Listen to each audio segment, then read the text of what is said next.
All right. I see a few people are still joining us, but we'll begin now. Hoitwaita, Amy McLean Renasquest, Teshkwatmakulu, Aista Equin. Hello, everyone. My name's Amy McLean. My pronouns are she, her, and I'm zooming in today from the unceded occupied territories of the Tecumseh Teshkwatmak within Secwepemcúlecw.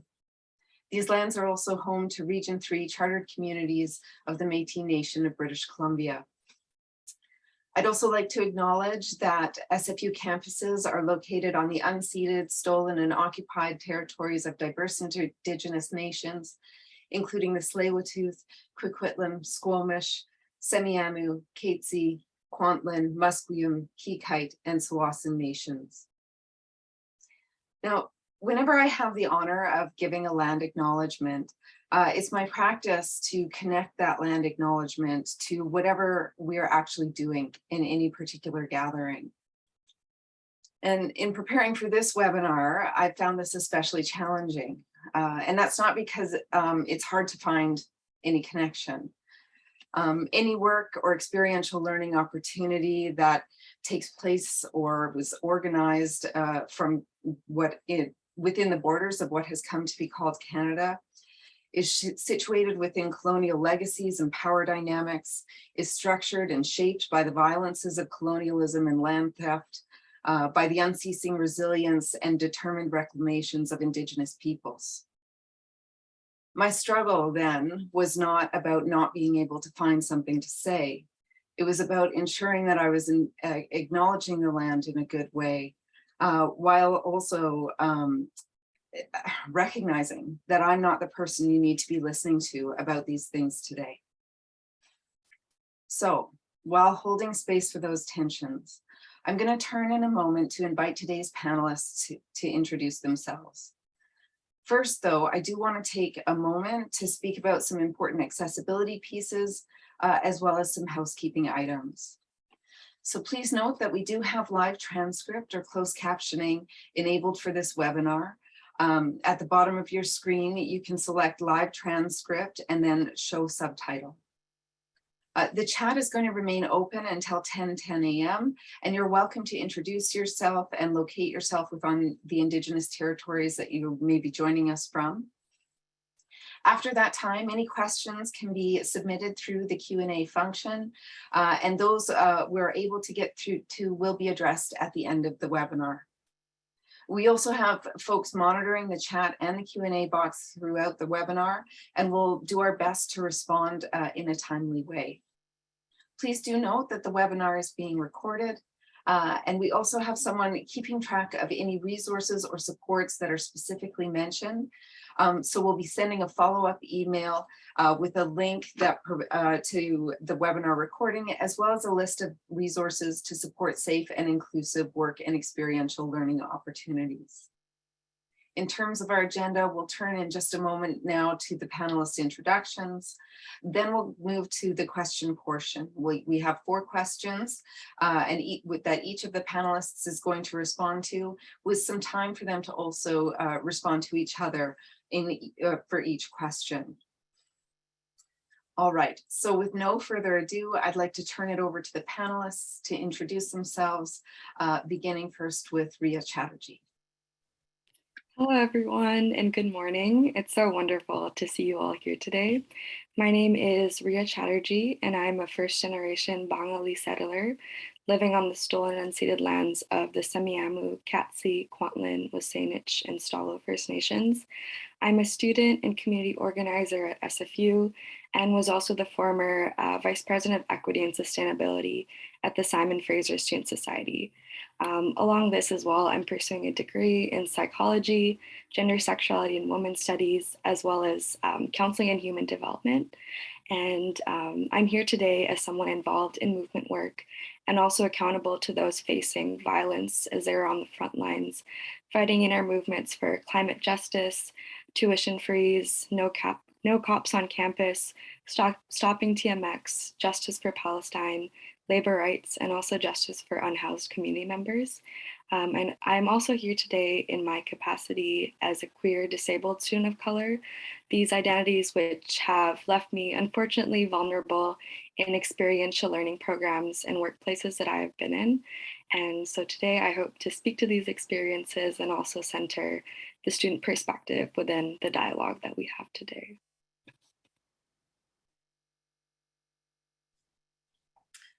Akwe, Pushu, bonjour, hello. My name is Renee. Livernoche on my dad's side and Bilodeau on my mother's side.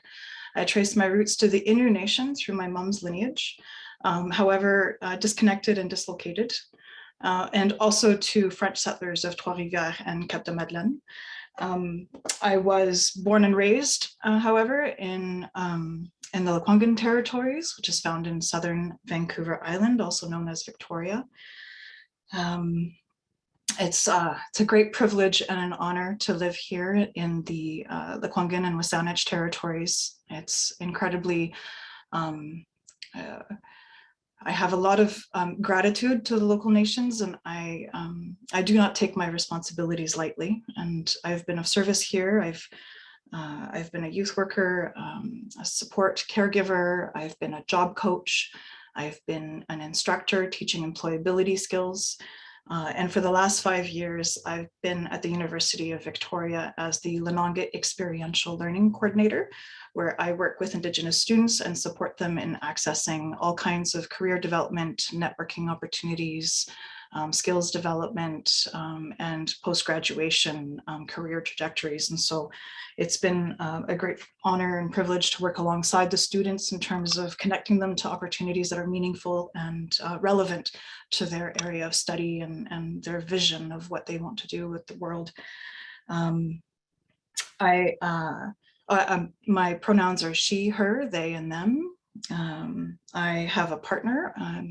His name is Jordan. He was adopted out of the Carrier Nation and raised by non-Indigenous white Americans. And so through the both of us, we do have some interesting conversations around identity politics and trying to think about how do we nurture that sense of belonging and that sense of meaning with these conflicting histories that we have with the disconnection and dislocation. And at the same time, I also have a daughter, and she identifies as Anishinaabe Kwe through her birth mother. Skyla was, I've known her since she was 8 years old, and we are each other's family. She's now 31 and has 2 little ones. And so I'm also known as Grandma Nay, which is also a great privilege and an honor. So yeah, I'm really excited to have this conversation with everybody here today. This is a constant, ongoing conversation. And so I look forward to all of the exchanges that we have the opportunity to share with each other here. Thank you. Heichka. Hello, everyone. My name is Alejandro Campos Garcia. I am a visitor in the traditional lands of the Lekwungen people. I also work in a place that is located in the Lekwungen and Secupsan traditional lands, and in a place that is called under the colonial name of Royal Roads University. I am originally from Cuba. That's why you'll hear this amazing and beautiful accent that is not going to go away during my whole interventions. So we'll be ready for learning some Alejandro in the process. And I'm a father, I'm a son, I'm a partner, I'm a vibrant member of this community. I am a social activist at the same time and a scholar. And I have a sociology as my trade. And as a sociologist, always have been committed to social justice and social change, and questioning the reality and questioning power. I have been working at Royal Roads since 2020. My position is the Associate Director, Human Rights and EDI at the university. So I'm in charge of everything, every single agenda connected to those topics at the university. And I am very thrilled to be in this conversation today. And I hope to have an amazing and very engaging dialogue with my co-panelists. Thank you very much for inviting me. Good morning, Kizikit Whitnam, Annyeonghaseyo. My name is Sehun Stan Chung. I'm coming to you from Tunaka territory in a place called Cranbrook, British Columbia. I'm really happy to be here. I'm not going to go through my biography because is very long and I've forgotten most of it. That's how old I am. I am a scholar and a writer and a consultant, and I'm very happy to be here, and welcome to all of you who said hello on the chat and acknowledged your territory. Thank you.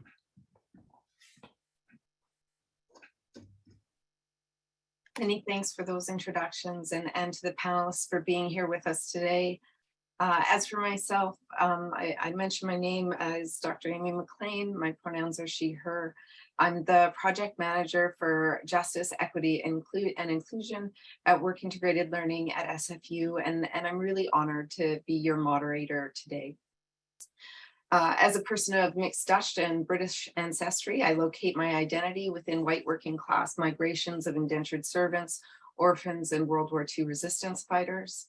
And I recognize that in seeking sanctuary, we became complicit in the ongoing violences of colonization, and I work to honor those responsibilities every day.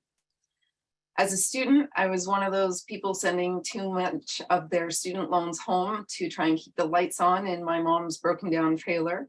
So the one time I explored co-op, I laughed when I saw the fees involved and walked away. As for who I am now in the midst of a global pandemic, I actually find it's my status as the parent of two phenomenal kids, one of whom has serious illness and a spinal cord injury that tends to really shape my world. And I'm sharing that with you today because my son is in hospital again. And while I'm here with you now, my phone is close and my phenomenal colleague, Naz Bavayipana, is here and ready to step in should the need arise. I'd also be completely remiss if I didn't take a moment to thank the whole of the Justice, Equity, and Inclusion team at SFU Work Integrated Learning, as well as those colleagues in our department and at SFU who have really stepped up in order to make this webinar happen. That includes our amazing co-op and work experience students. This couldn't have happened without you, and my sincere thanks to the entire team. We'll turn now to the question portion of the webinar. We wanted to begin from a place of both openness and transformative potential. So the first question I'd like to pose to each of the four panelists is, in your experience, what needs to change in work and experiential learning environments? And I'll turn it over to Ria to begin. Thank you, Amy. Yeah, I think a major area of concern that I've noticed is the vulnerable position that students are put in when they enter in work and experiential learning environments. Even from the start of the interview and application processes, there's an apparent power imbalance where students are among maybe hundreds of applicants in a competitive process hoping to receive an offer. And from my own experience, as well as other students, these processes often become showcases for us to prove how we can perform better than other applicants, and less about the candidate themselves, and more of a mutual interest to what both parties can bring, can learn and grow into to determine whether the opportunity would be a good fit. I think this process further perpetuates the vulnerability that students uniquely face when entering the workplace through experiential learning programs, especially because this position is directly intertwined with our educational careers, future employment, and financial standing, among many other things.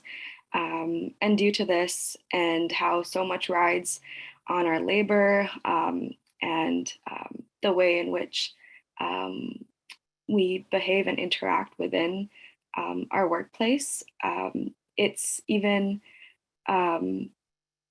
just so much rides on it, so that like whenever we do feel unsafe in these workplaces or are even put in dangerous situations, it's a risk in itself to even speak out about it or raise concern. And also, this is like even more so for migrant and international students who are even more so unfamiliar with employment systems here and are regularly exploited and are stuck in dangerous environments due to the very real fear of being sent back and their status being impacted. And I think in order to truly move forward with justice, equity, and inclusion in these spaces, these power imbalances which lead to this vulnerability really need to be addressed.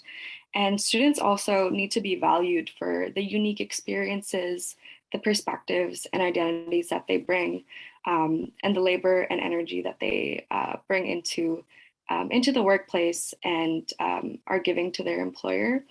And I believe that through addressing this concern, students can start to be honest with their experiences in their work integrated learning placement, and also occurrences where they have felt targeted, unsafe, isolated, for even bringing up concerns about the work culture. So yeah, that's something that I've noticed is a concern and a gap.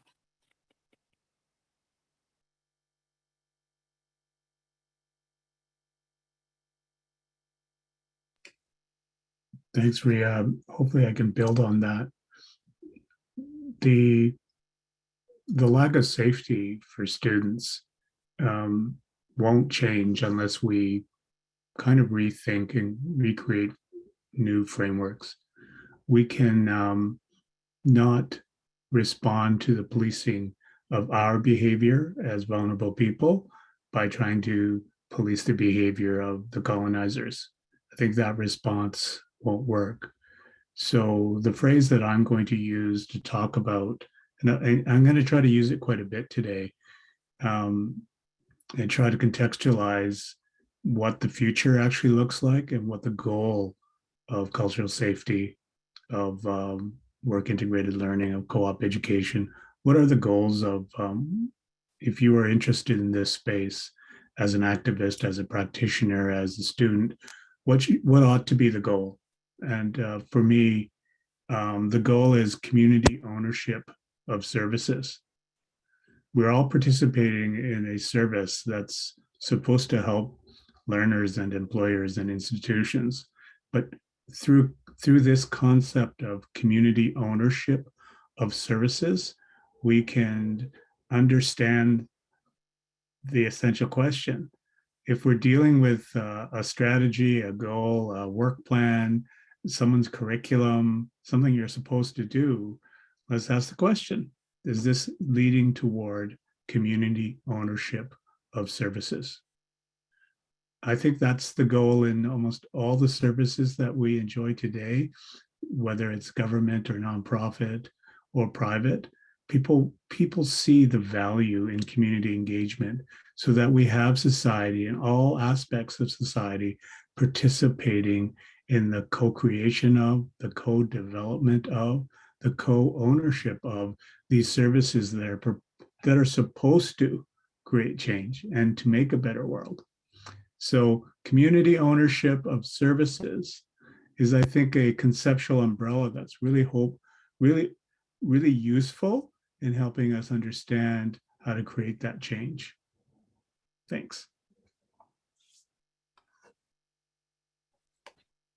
Thanks, Dan and Rhea.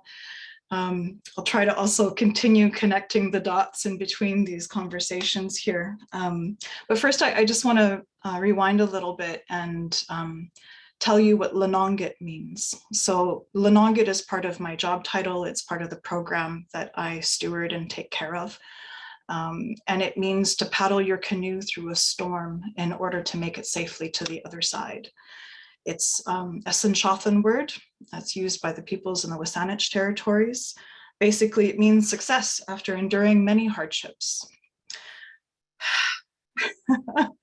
So 5 years ago when I started, my position was also shared with Co-op and Career at the University of Victoria. And so I had a 0.5 position in both departments, the other being the Office of Indigenous Academic and Community Engagement at the First People's House. And so I would brace both departments and take care of the students that were involved and wanting to develop some career skills and get a sense of what their trajectory is, wanting to explore co-op or internships or apprenticeship opportunities. So I fielded a lot of calls, a lot of conversations with employers that were wanting to recruit Indigenous students. And it often brought up feelings of concern and that sometimes the employers that were coming to the table may not have been completely prepared, completely aware of the knowledge and the histories that are there, or why it was important for them to recruit Indigenous professionals. And so I started asking them that question, why?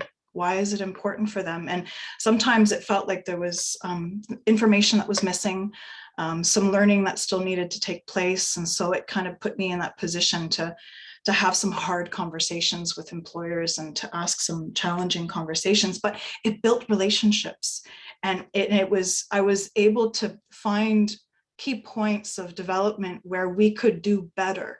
Because if I wanted to, and there's no way that I can guarantee safety, there's no way, but I needed to continue to build on that with employers for the sake of students. And so for me, it was always, I am doing this work in service to the students and in the best interest of the students. And so what I've determined for myself in terms of how I do job development is the students, they lead me. They tell me where they want to go, what industries matter to them, and what values they hold with the workplace.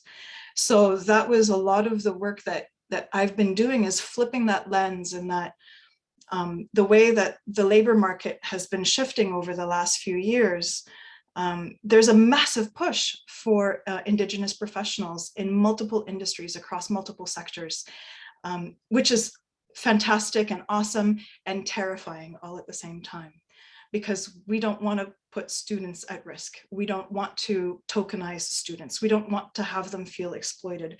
So that's all part of that work. So for me, it's about flipping the lens and having the students lead the way, and that the students have the upper hand right now. They are the ones that are able to decide between different employment opportunities.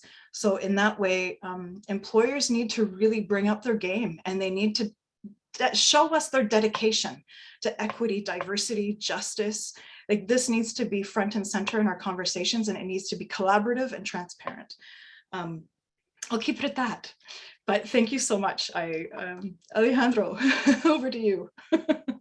Well, thank you very much. Well, I don't know how to basically follow, but I'm going to try to follow.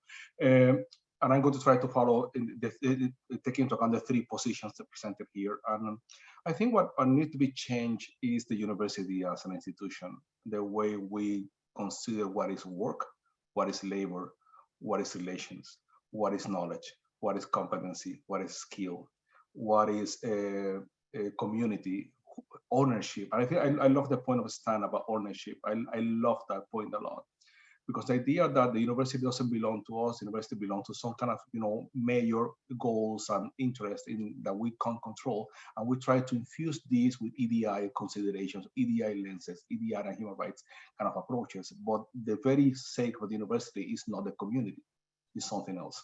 And I think that it's important all the time to work in the micro level. And that's why I really appreciate a lot your point, Renee, about we are here, we're committed to bring change in the micro level, but we always have to be in conversation with the macro level of the organization the university is.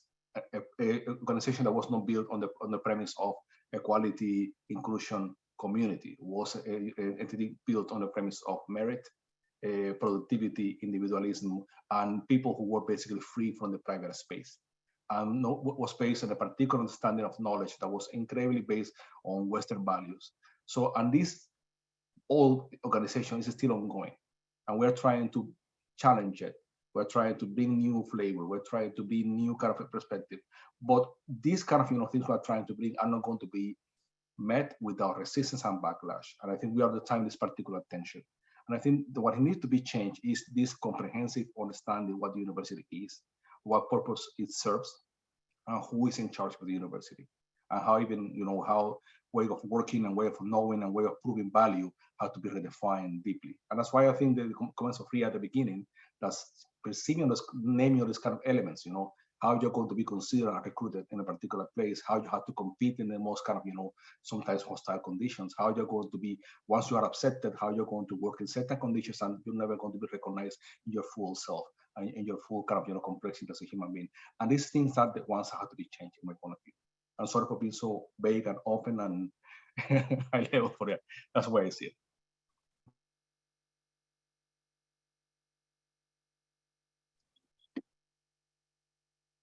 I think that openness as well as the transformative is a big part of the reason why we actually wanted to begin here with these kinds of questions. So I'm really grateful to each of the panelists, and I want to give just a moment here to check in and see if anyone would like to, any of the panelists would like to respond to anything that's been said.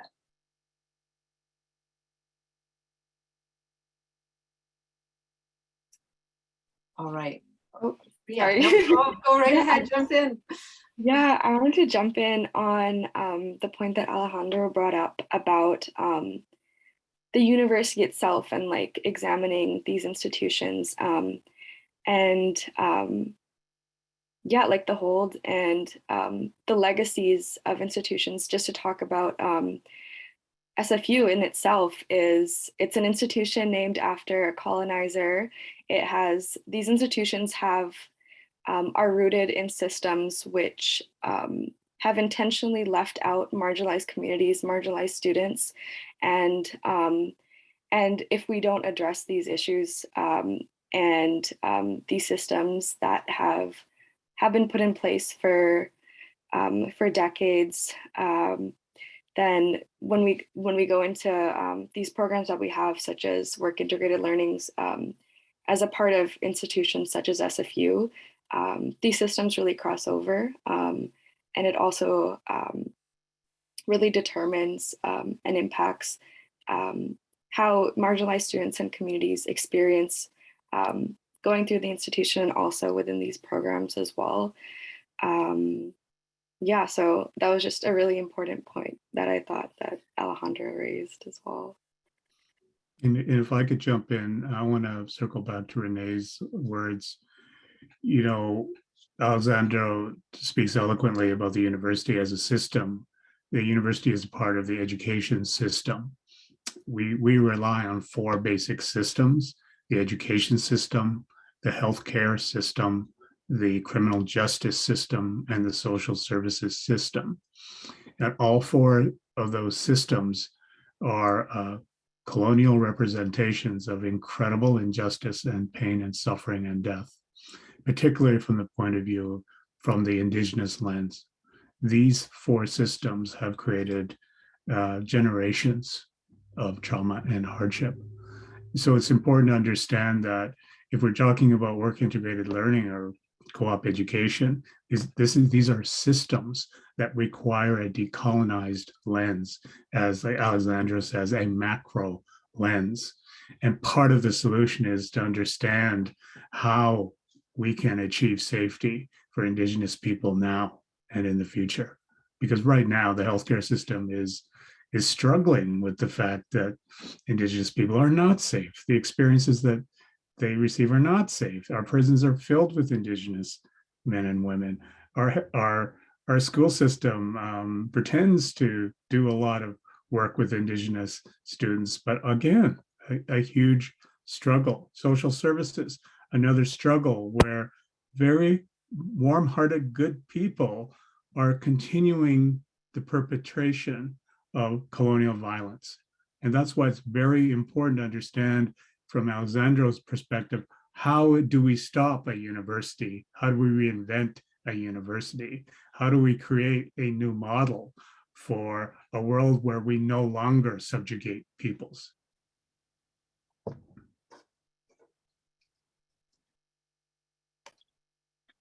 Thank you, Stan. Thanks to all of you, because, and I feel like we have ended that first question with what is really a call to action for work and experiential learning. And with that, I'd like to move to our next question, which is, what is your vision of safety and inclusion in work and experiential learning environments? What does it mean, or what would it look like for you?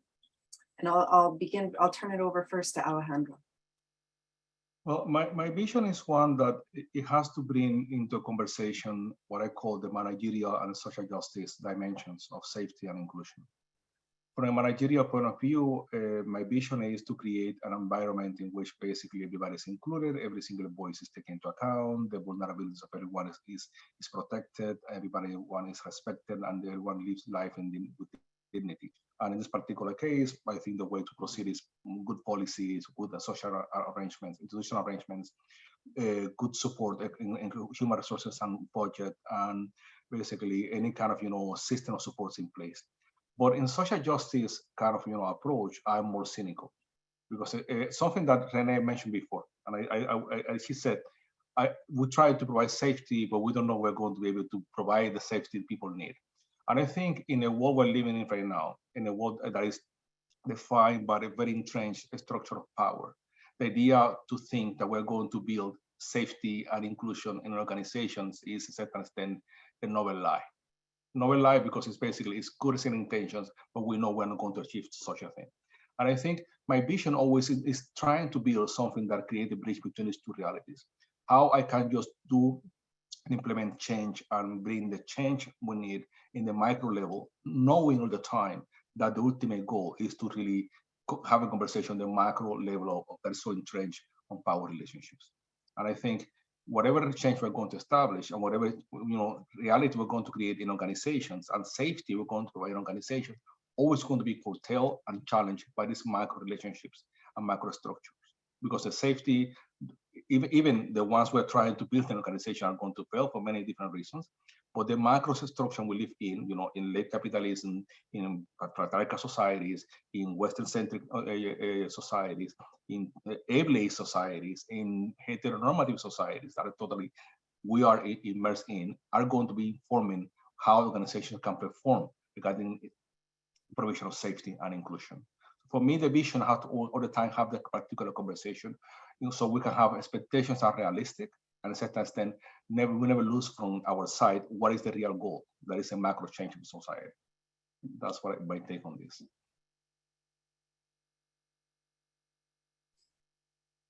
Thanks, Alejandro.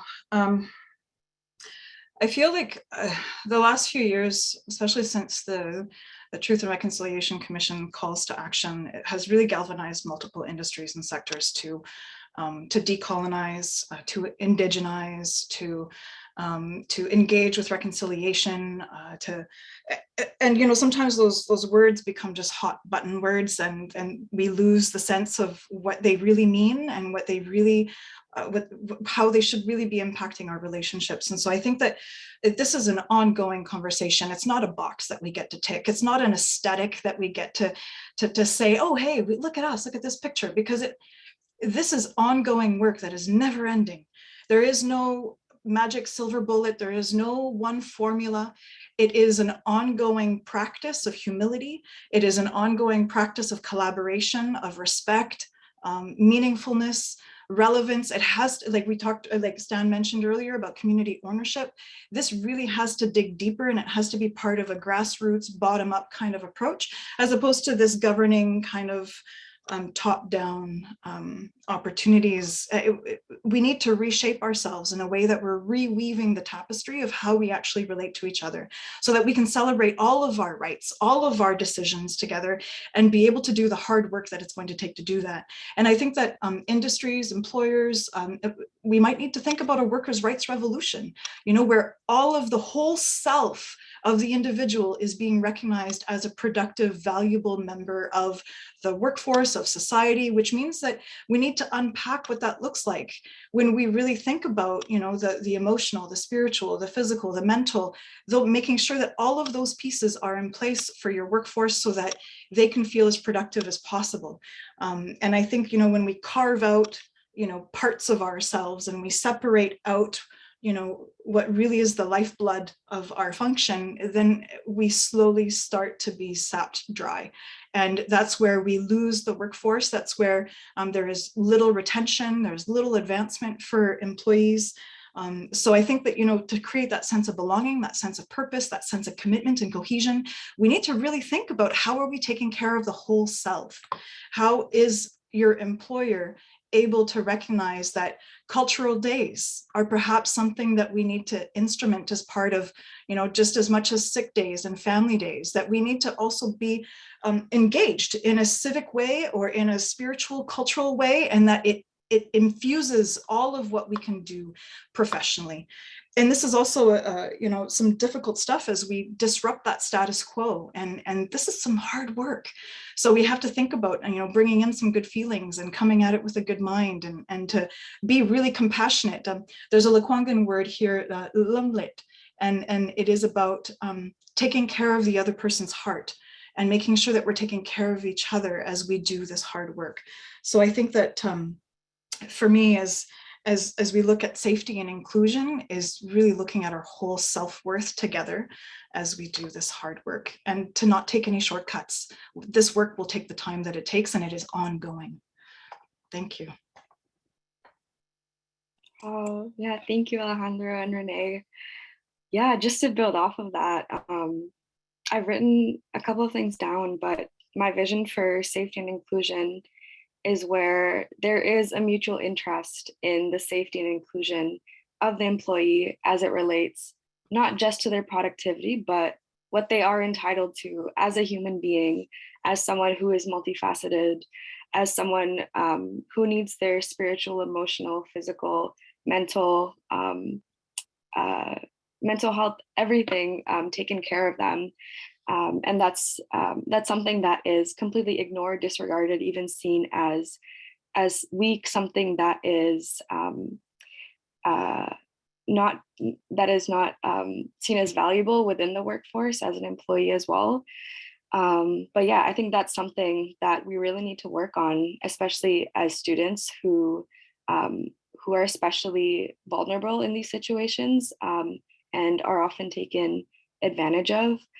That's something we really need to see a big change in. Another thing as well that's included within my vision is a real and true commitment to a culture of accountability. And it's encouraged that all concerns are brought up and students are able to bring up those concerns with ease, and they're welcomed and they're taken with the utmost seriousness. And also just having support systems, especially for marginalized students, when they feel unsafe and workplaces aren't inclusive.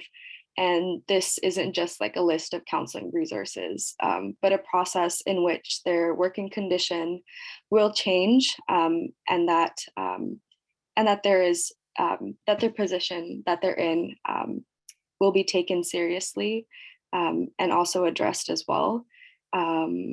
Yeah, and just to speak to my experiences in past workplaces that I have been in, I faced a multitude of issues, including being targeted after raising concerns about the lack of equitable practices, left isolated from other coworkers, being verbally harassed in meetings, having my privacy breached, my disabilities not taken seriously, my gender identity being dismissed, and other occurrences which made me feel unsafe to be physically in my office and in my workplace. And although I never would have imagined that I would go through this process, it really has shown me, as Alejandro and Renee has mentioned, what the reality is for marginalized peoples doing equity work in organizations that are not fully committed to justice, equity, and inclusion. And their work does truly kind of end with performativity. And in my vision, I see that there is a genuine interest for the safety and well-being of all in the workplace, and truly a passionate commitment to equitable workplace conditions, even if it means increased labor to create new systems which center the lived experiences of employees. And yeah, just understand that your company's EDI work is only as good as how marginalized employees and students truly feel at work, and their needs and concerns. Their needs and concerns should be exactly what's guiding any EDI framework within the company and institution.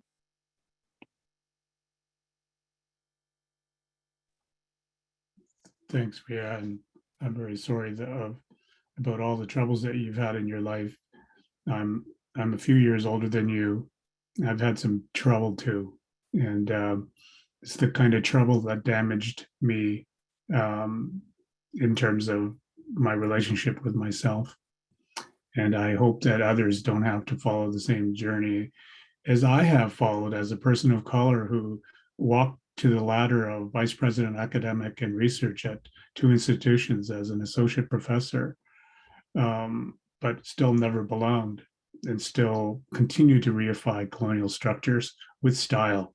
And I want to answer this question by going back to the articulation of community ownership of services. And I want to do this in a really sort of cyclical or step-based way, because I want to say the first thing we have to do is to interrogate the culture of the service provider. So when I was, my 20s, 30s, 40s, 50s, I got interrogated. The culture of the service provider was never interrogated because it was seen as benign. It was seen as for my benefit. It was seen as like good. How can this culture be bad but so therefore, Stan, your feelings of being marginalized, they can't be real. What must be real is the culture of the service provider being benign and wonderful and something we should be thankful for. So that's the vision of a community ownership. I'm going to call that the fourth realm. I'll use some TV language. The fourth realm. If you watch HBO, you'll know what I'm talking about. The first realm is awareness of colonization. And I'll give you an example. Some people are sad about the Queen, and they're not aware of the legacy of colonization that lasted decades and decades and decades. And yet people of color are really, really wanting the majority culture to understand the damage, the colonization of nearly every country in the world, including our own. So the first realm is just being aware of colonization. Everybody is colonized in some way. And I can see it in my own heart. Half my heart is colonized, particularly with the patriarchy. I'll never get that out, but I can always work on it. So the second realm is recognizing power imbalance. Every time I go into a meeting, I want the open recognition of power imbalance. SFU is lurking behind. There's a president over here. There's a prime minister over here. There's a state. There's a minister. There's a boss. There's a manager. There's ownership. We have to recognize power imbalance. And that's what cultural safety is about. It's being safe to be yourself despite the power. Holding power at bay is so important if we want to live in a decolonized world. That's what community-owned services means. We're shifting the power from Ottawa, Victoria, the big cities, UBC, to communities who live on the land, who are regionally represented, who represent their own identities in these community-based services. The third realm is power sharing, and we'll see this in Indigenous relations all over Canada and the world. Power sharing, or people call it collaboration. I call it like the third realm because it's a very dangerous realm because it looks like we're collaborating, but we're really not because the power relationships haven't changed. So the third realm, much of Canada is embroiled in power sharing issues.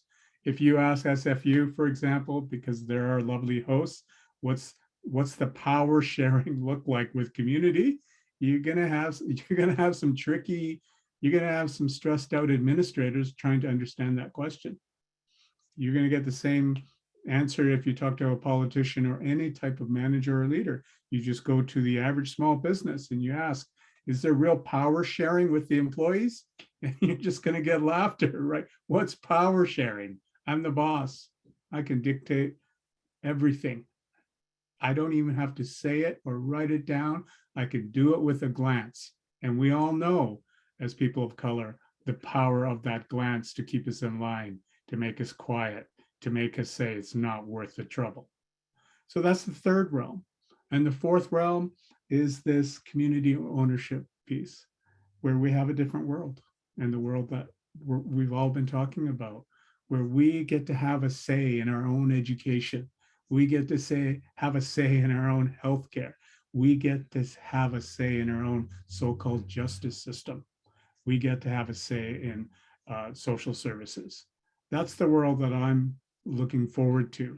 And I thank people like Ria, who are younger, who have probably a lot more skilled and a lot more educated about how we create these changes.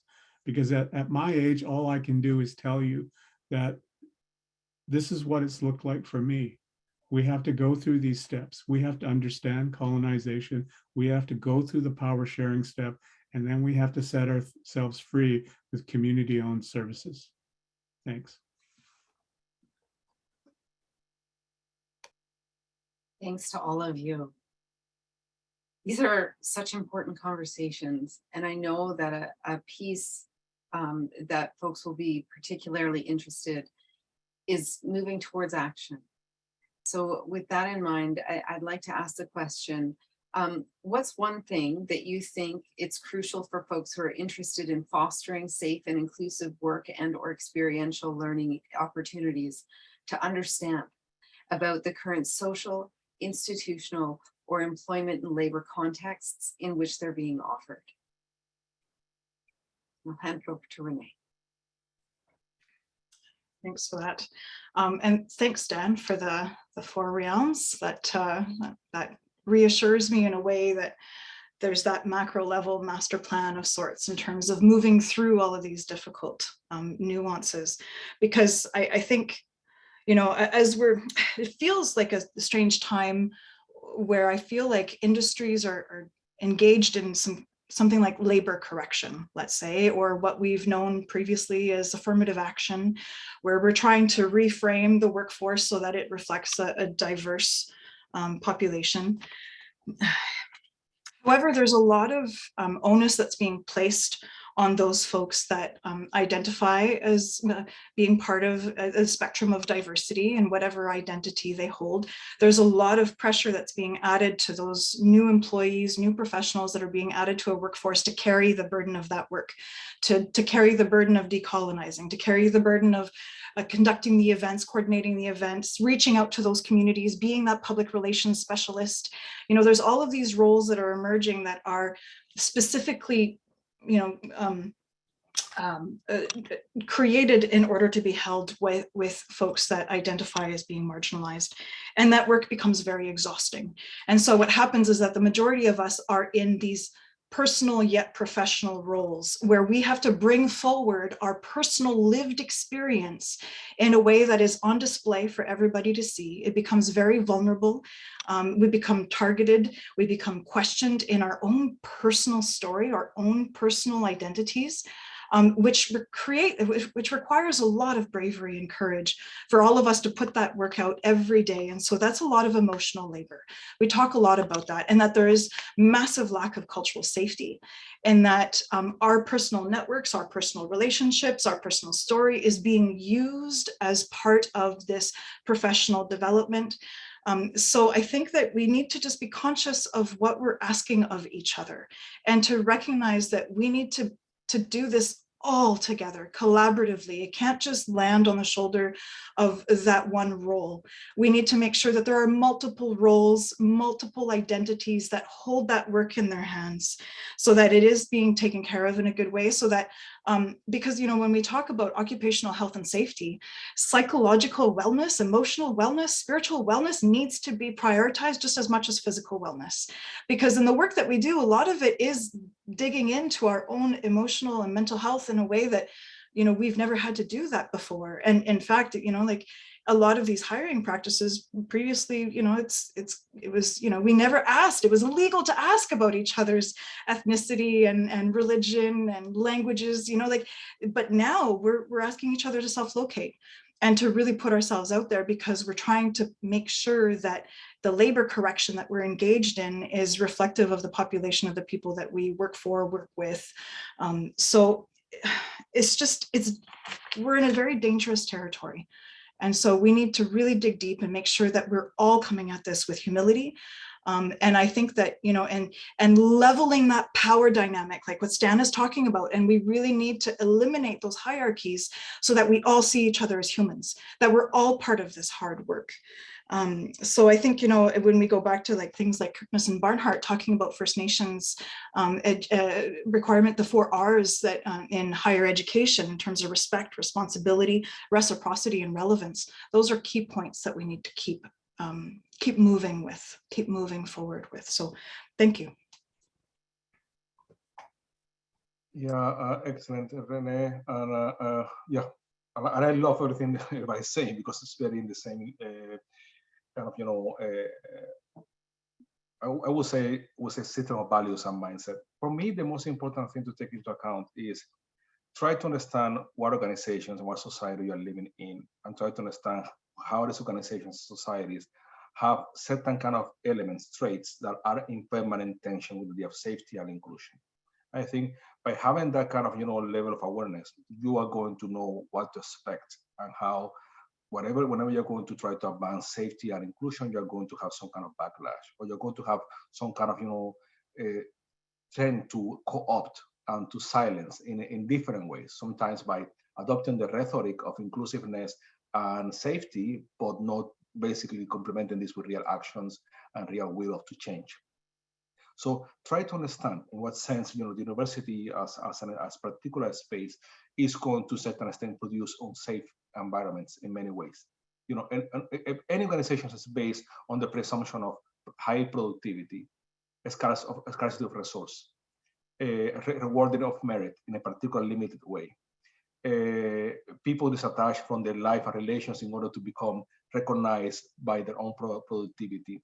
So an organization that praises so much individualism, individual production, an organization that basically praises a lot the idea of hierarchies based on the idea of how much you are able to produce and not able to relate to other people, is going to produce inevitably unsafe environments. And it's not going to be inclusive. It's not designed for inclusivity. It can adopt the rhetoric of inclusivity, but it's not going to produce inclusivity at the end of the road. And in a society we're living in, and we live in a neoliberal society and a late capitalist society that inevitably produces inequality, inevitably produces exclusion, inevitably produces winners and losers. The idea of to produce reaching safety, reaching inclusiveness is once again not feasible. I think having this into account and seeing what is our goal in basically advancing this kind of, you know, strategies, we have to see in what kind of environment we're living in, when interacting with, and what are the things that this environment can give us, and how the environment is going to basically react towards the idea of basically reaching some kind of, you know, radical safety and radical inclusiveness. So I think that's so important to have that particular conversation. And also, yeah, keeping our goals in mind, but taking into account that once again, these goals are going to be in permanent tension with the society and the organizations we're living in and we're interacting with. Thank you very much.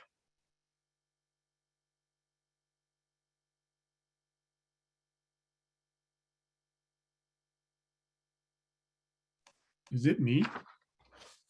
Okay. Yes. When Alexander talks, my mind just goes all over the place, and in a good way. so you know, I want to get concrete.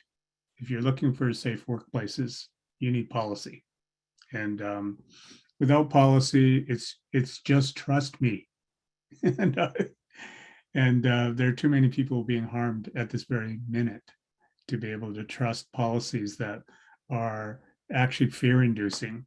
You know, because I've been a vice president, I've created policies that make it impossible for students to complain effectively.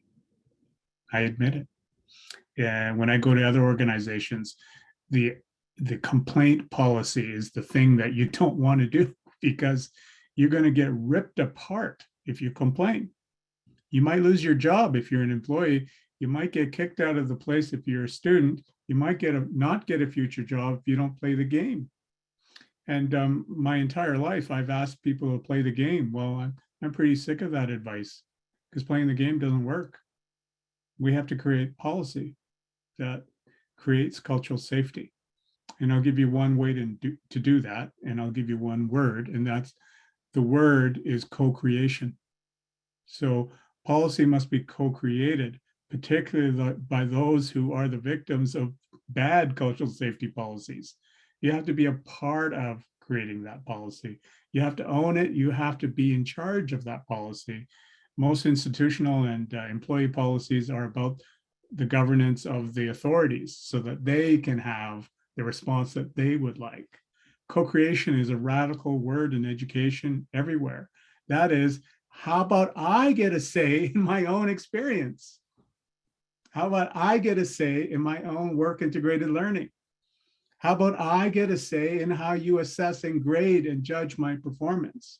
How about I get a say on how I've gained and learned from this experience? That's still a very big leap, but we can put it in policy. Co-creation is about the sharing of power. Co-creation is about asking a student how things are going, not after the work term, but before and during the work term, and allowing that employer to understand that when you actually co-create the work experience with that student, you might have your own issues and problems and research questions solved instead of thinking, OMG, I gotta like onboard this student. They don't know anything. I'm gonna make them like stack cans in the back. No, you have a student there who could, if you allow that student to co-create an agenda to solve your biggest, deepest, and most intricate problems as an employer. I've seen it happen every day. This is where we're going nationally. We need students to be involved in the heart of the relationship in a work integrated environment or a co-op educated or experiential environment. Co-creating that curriculum and that experience will allow for that great success for all parties involved, the institution, the employer, and the learner.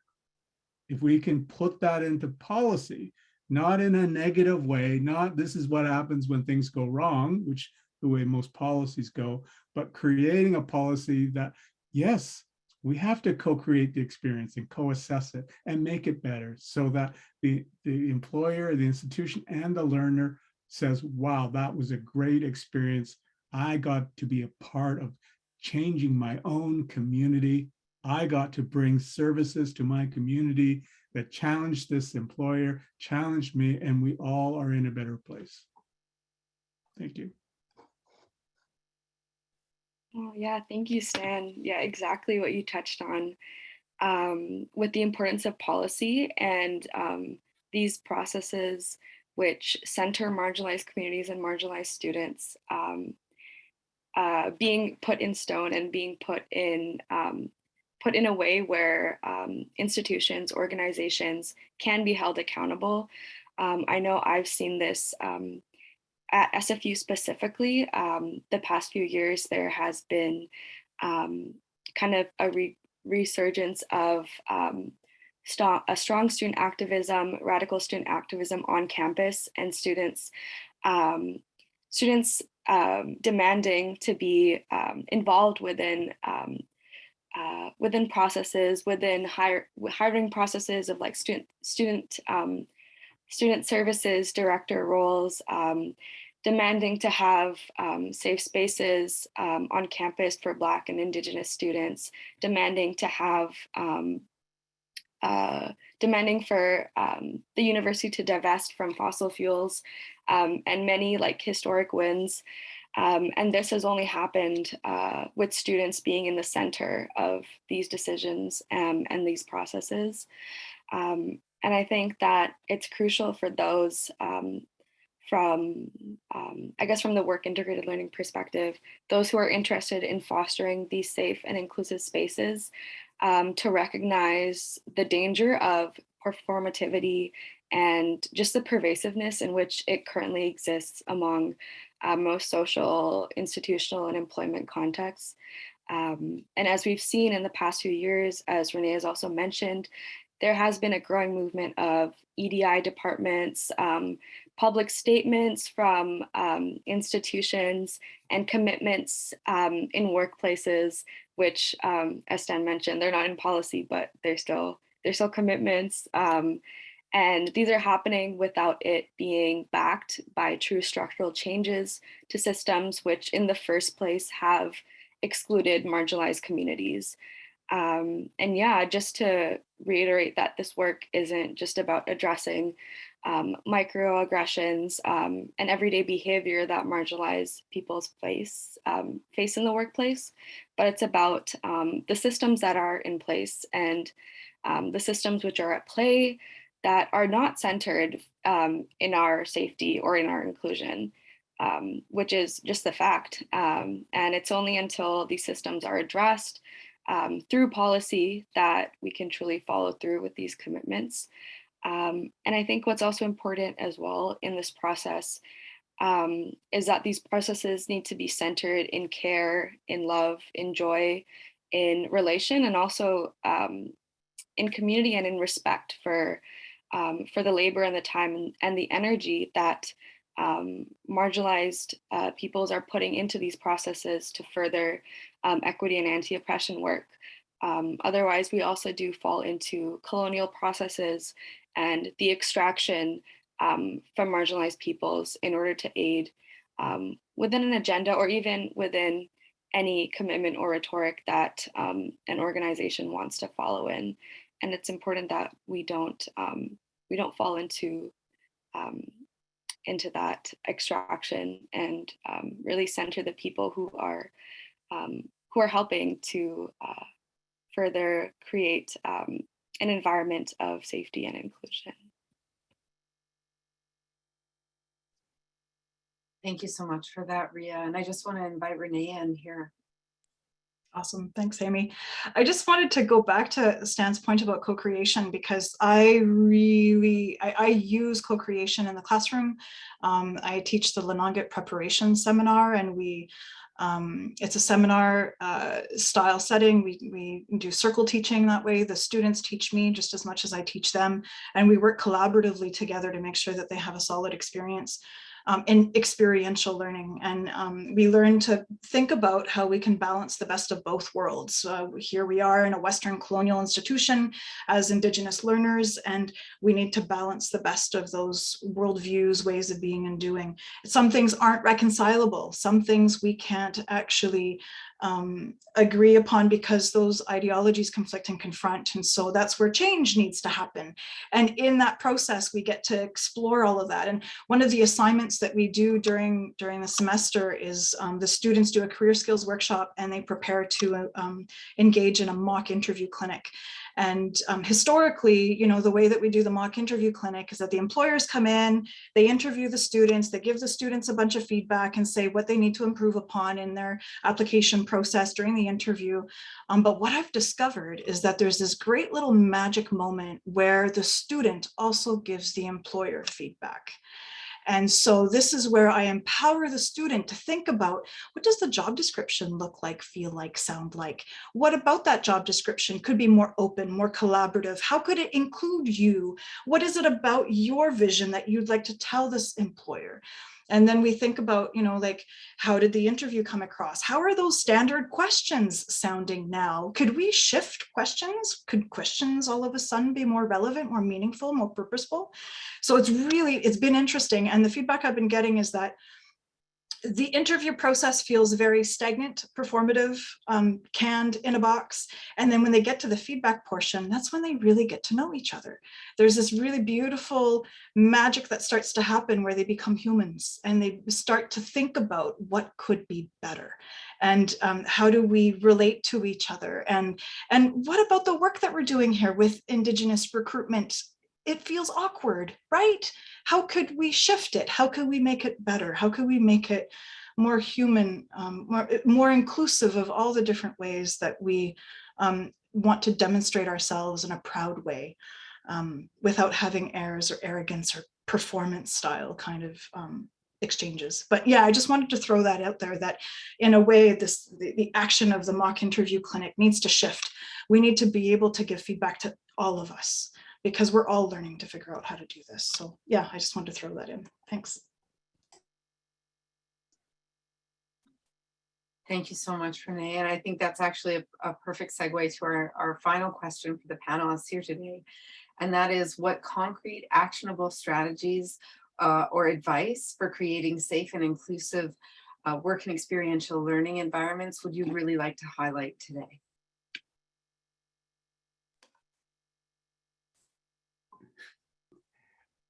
That number 4 is a tough question. I wonder who wrote that.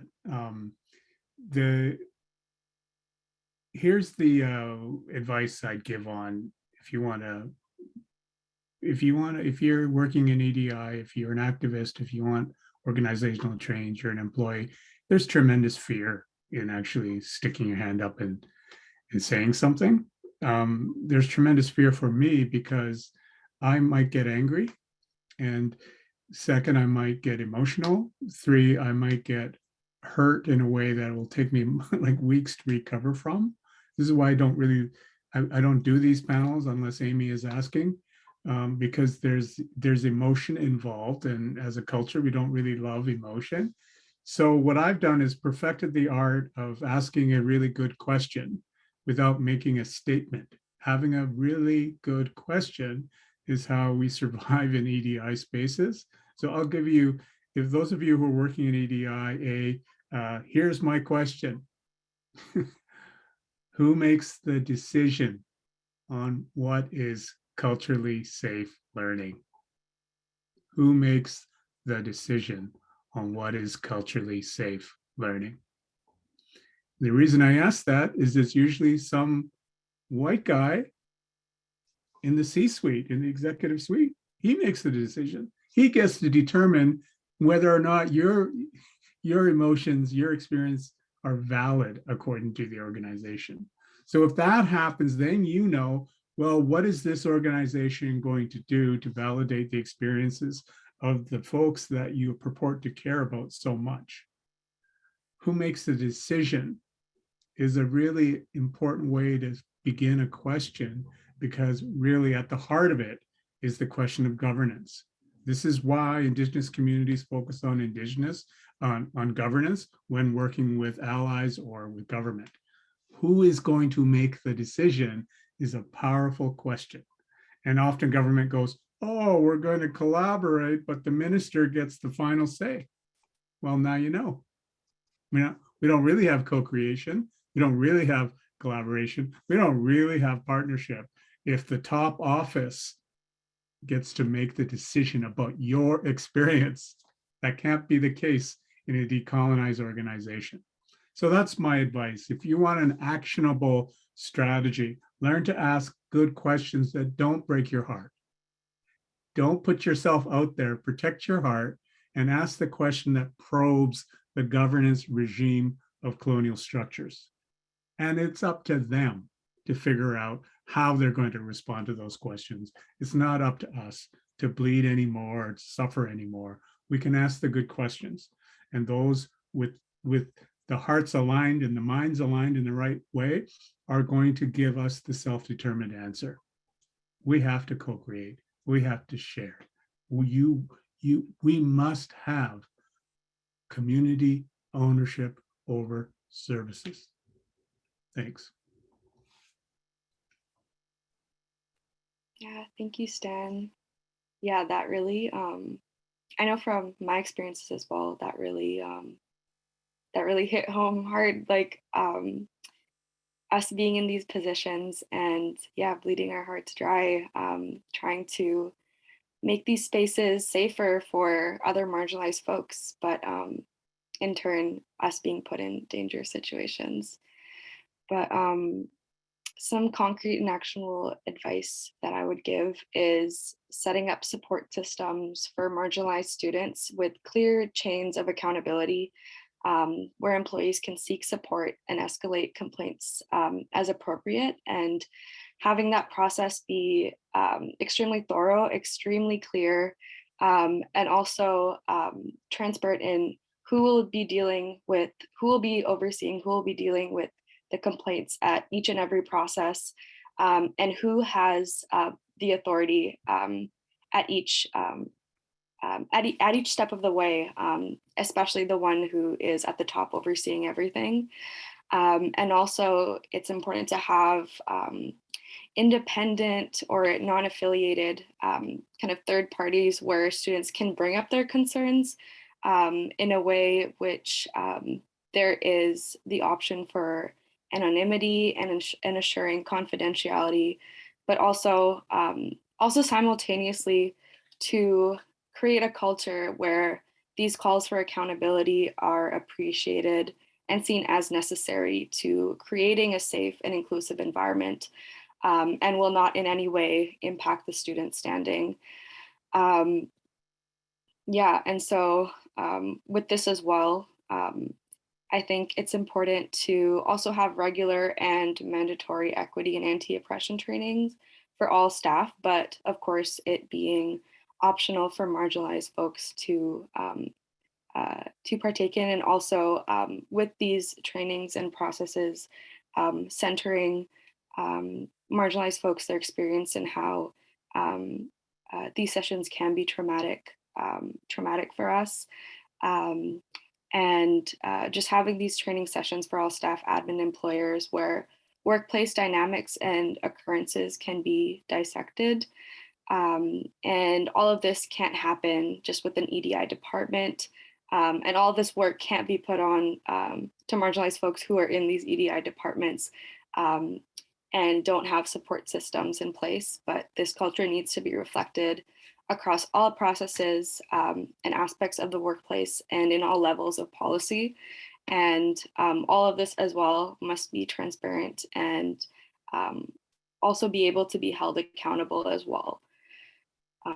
Yeah, so those are some pieces of advice that I have. Thank you very much, Ria and Stan. My take is connected to something that Renee mentioned before. And it's very interesting she mentioned that, because that was what I have in mind when I was trying to think about safety. Is we have in Canada, provincially and nationally, a number of codes that connect to the idea of physical safety in workplaces and organizations. And it's highly regulated, and they constitute a right of the employer, or the employee, sorry.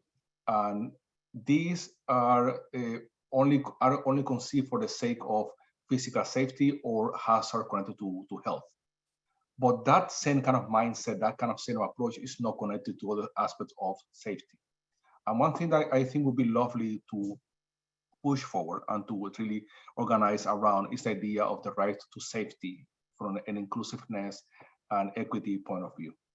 And that will include three things. The right, every single member of a community of the university have the right to know, so, to know about hazards, to know about resources that are available, to know about the existence of proper methods of communications that allows people to have access to this kind of information, the right to understand about assessment that have been conducted, and the right to assess the university as well, participate in assessment. Second, the right to participate, something that Stan have been saying again and again and again. It was connected to governance, how we basically participate in the governance of safety at the university. So the right to participate in identifying and correcting activity-related safety concerns, for instance, that should be also included as well. And once again, that connects also something that Stan mentioned before about community-owned organizations, instead of basically organizations that is attached from the communities that participate in them. And finally, the right to refuse. So if you basically are not living in a space of safety, or you don't see the space as safe, you have to have the right to refuse to participate in that particular space. And that, I'm not talking about rights here. We're not talking about the prerogative of the employer or the prerogative of the organization. We're talking about something that belongs to the community. And once again, that's a way of claiming the right to basically conduct the organizations and to manage the organization according to the community interest, best interest, and the community well-being as a community, not as a set of individuals basically is attached from each other and not connected to each other. So to rethink these terms, safety in those particular terms, is a way of working from the micro level, and in order to basically bring some kind of conversations that connect to the macro level. Always keeping in mind, once again, we live in a context in which all these ideas are intentional with the context we're living in. I don't want to once again be naive about to think, okay, we're going to pass this without no backlash or resistance. No, the backlash is going to be incredibly strong, and the resistance is going to be incredibly strong.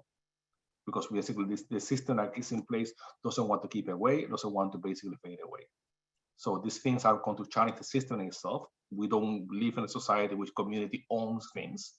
We live in a society where community has to navigate things and own but some kind of interest that we don't master and we don't have any control over them. But I think the pushing for the community-owned kind of organizations and pushing for community-owned kind of idea of safety is the way to go. That's one. The last comment on this kind of conversation.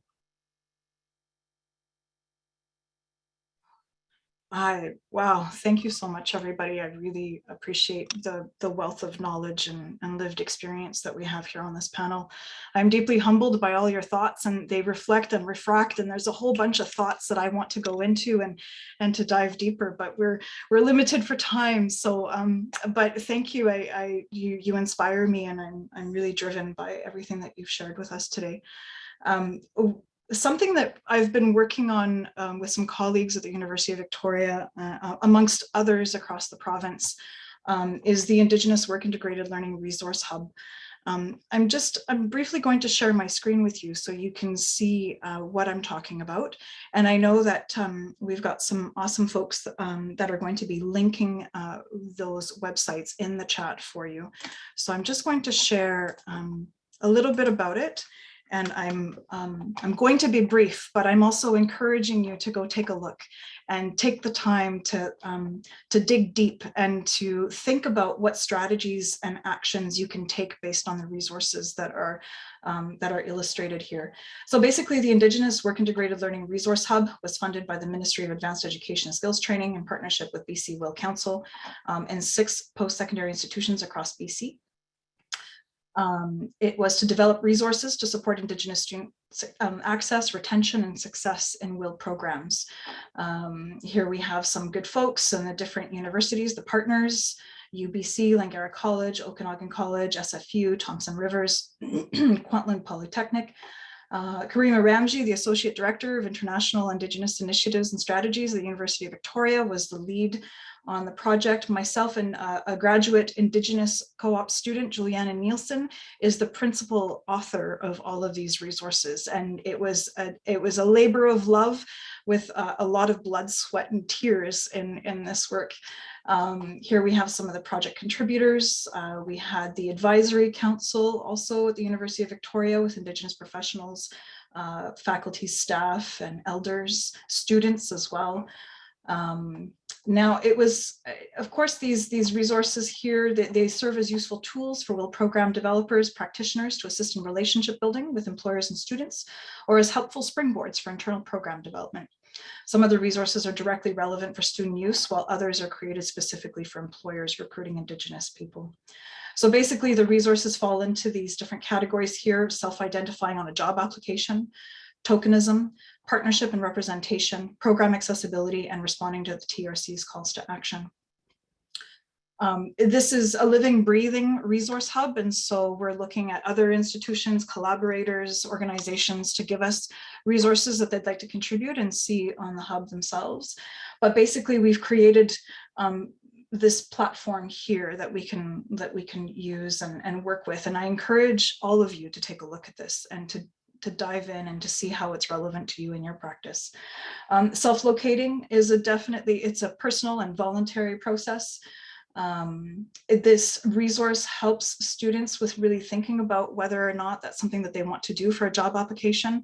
Sometimes an Indigenous applicant wants to just apply as a professional. They don't necessarily want to apply as an Indigenous professional. So, students need to be able to understand what an employer is actually looking for. So those job descriptions need to be super clear. And then students need to know how to set those boundaries with an employer if that's not something that they want to engage with, or if that's something that they definitely want to dive into and participate in.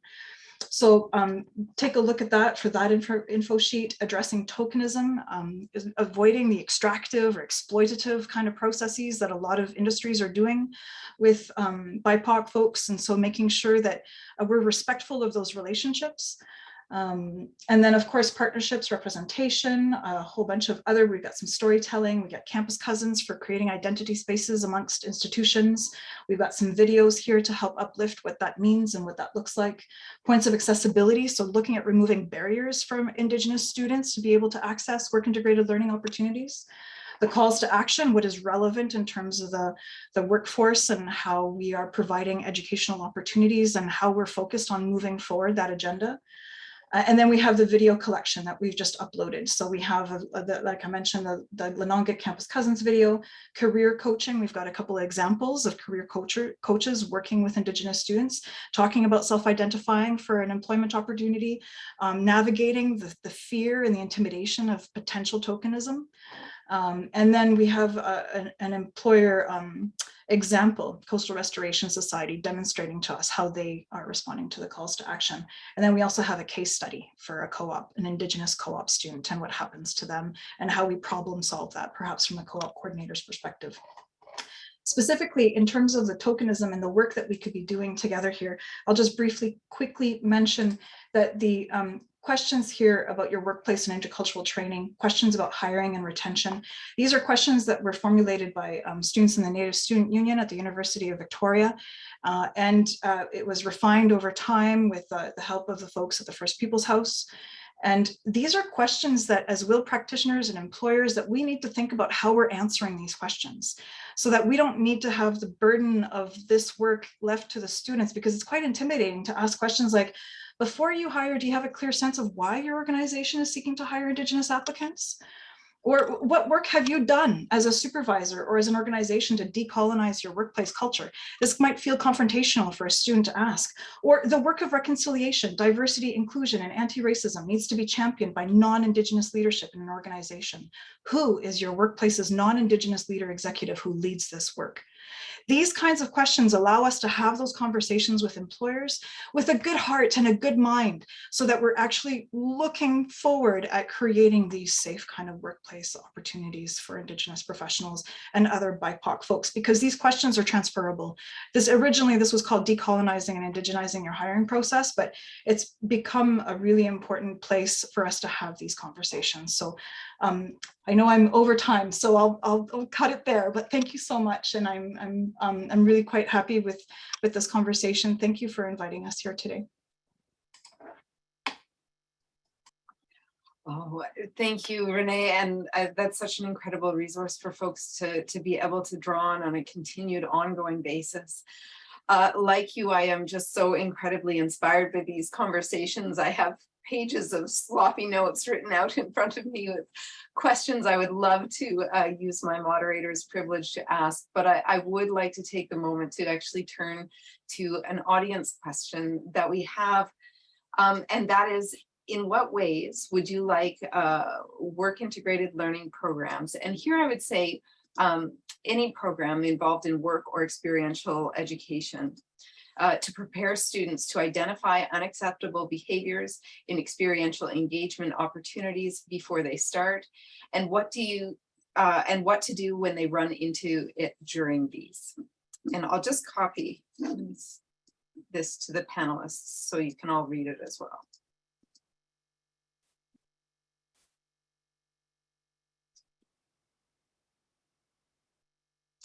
I think this relates in particular to some of the conversations we've been having around complaint processes, particularly that Ria and Stan both brought up.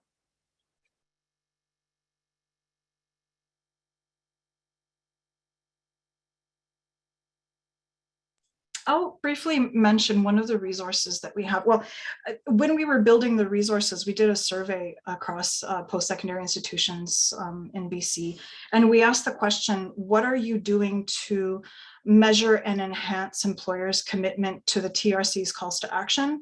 And what are you doing to measure and enhance employers' commitment to EDI initiatives and strategies?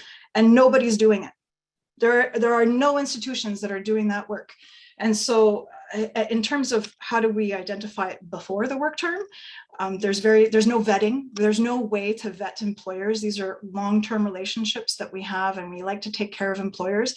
But again, we need to flip the lens. The students need to be leading the way. And so we need to really be holding those employers accountable to those relationships. So what we did develop is post-work term reflections for the student to reflect on how that employer was with them. Were there instances of tokenism? How were they taken care of culturally in the workplace? Those kinds of questions. And so the students get to reflect and the employer gets to self-reflect. But nobody's doing that work. There's no formal process. And so I think, yeah, going back to the complaint process, we need to formalize this. We need to have this in policy and practice. What that's going to look like, I appreciate and will look forward to seeing.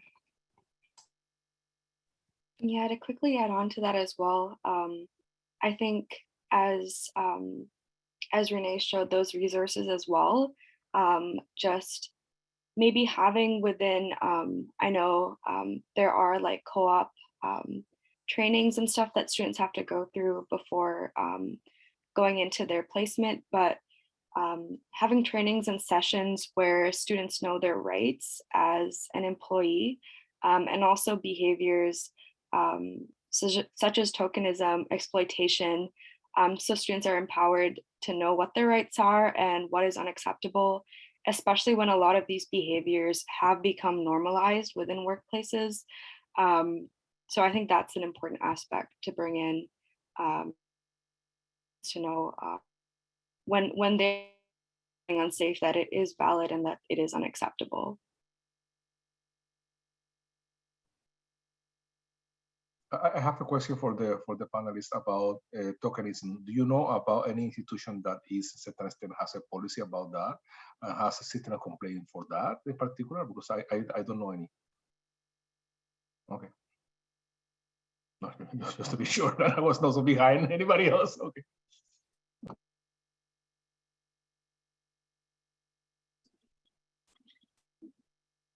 One thing I might just jump into, I've actually had the honor to walk alongside various students who encountered extremely oppressive instances during their work terms.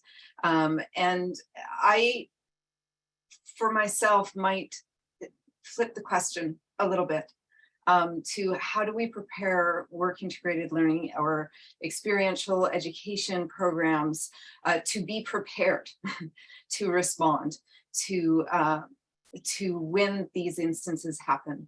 As Renee has identified, we can't guarantee that places are culturally safe, and we know very well, you know, I know many folks who are working in close relation with students will know that these things are happening, particularly to students who experience marginalization.